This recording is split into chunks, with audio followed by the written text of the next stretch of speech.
তো হ্যালো বন্ধুরা, আজকে আমি নিয়ে চলে এসেছি একটা দারুণ স্বাদের রেসিপি নিয়ে, একদম ইউনিক রেসিপি যেটা কিন্তু তোমরা সন্ধ্যায় খুব অনায়াসেই তৈরি করে ফেলতে পারবে।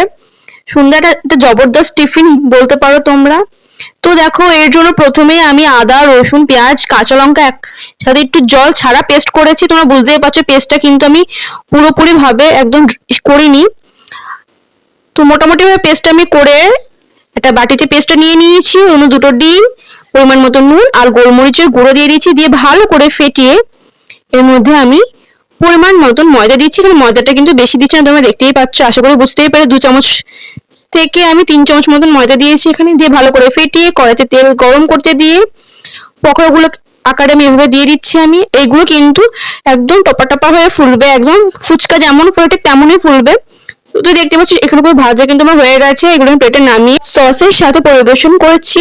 তো এই রেসিপিটির নাম হচ্ছে কিন্তু ময়দা ও ডিমের পকোড়া। তোমরা যদি অন্য কোনো নাম জেনে থাকো তাহলে অবশ্যই নামটা কমেন্ট করে বলে যেও।